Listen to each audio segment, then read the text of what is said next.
Our session today is titled Needle and Syringe Programs, What's the Hold-Up? We're here to discuss the ways to make sure countries that don't have NSPs implement them, and those that do then increase their coverage and dispense products that are preferred and adequately meet the needs of people who inject drugs. When we reflect on this question, what's the hold-up? I'd like to remind people that the first NSPs are actually a long time coming, given the cumulative knowledge of the role of sharing needles and syringes in disease transmission that had emerged over the previous 100 years. It was back in 1879 that Robert Bartholow wrote in his medical training text, The Treatment of Diseases by the Hypodermic Method, a manual of hypodermic medication, that needles used in infected persons must not be again employed for those who were free from infection.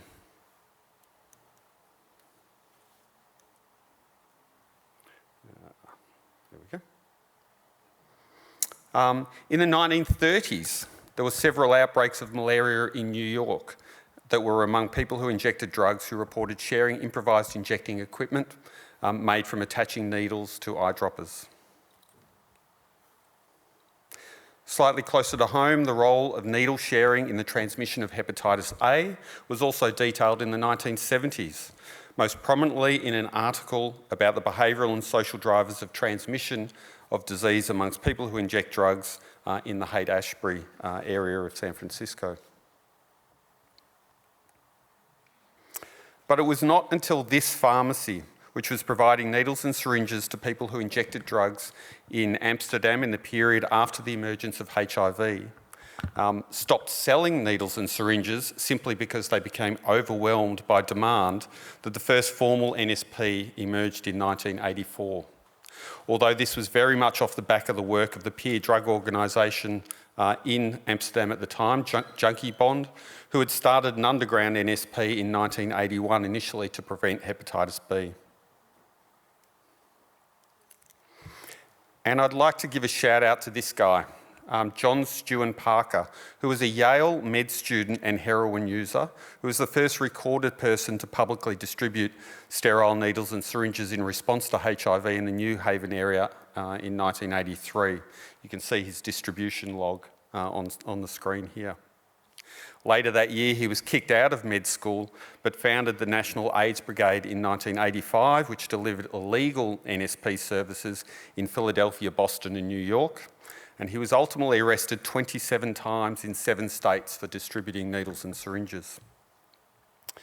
You may be wondering why I'm starting this session with a bit of a historical journey of NSPs.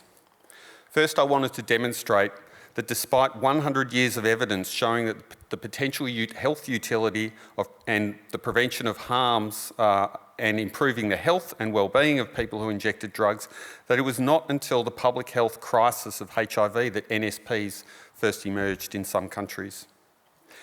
Second, I wanted to remind people that NSPs would not have become a thing and would at least have been considerably delayed if it wasn't for troublemakers.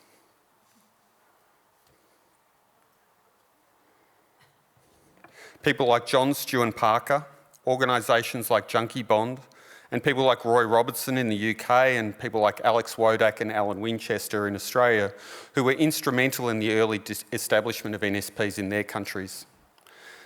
They engaged in civil disobedience under the cover of a public health crisis that was the emergence of HIV. So in introducing this session, I would like to yet again, more than 40 years after HIV first emerged, and 40 years after the first NSP commenced, to say that we are again in crisis. Key populations make up an increasing proportion of HIV incident cases globally. People who inject drugs represent 1/3 of 1% of people around the world, but 8% of HIV infections.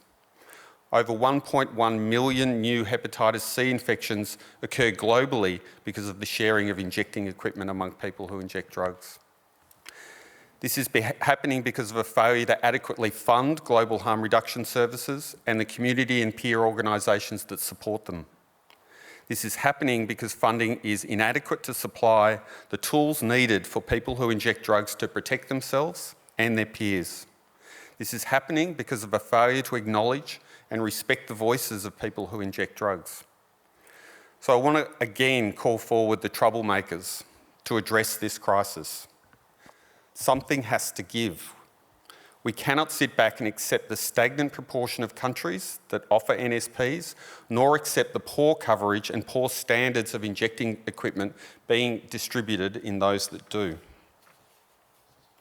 We need the new troublemakers, and I think you know who you all are. The new troublemakers need to be a part of community or work in spaces that are closest to community. We need to listen to these troublemakers and respect the privileged knowledge of people who inject drugs to help inform our responses and inform global policy and practice to enhance NSP coverage and the uptake of clean needles and syringes globally.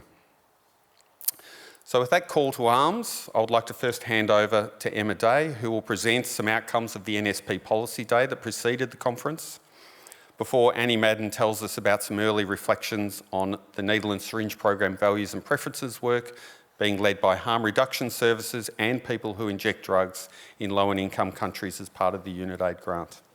Thank you.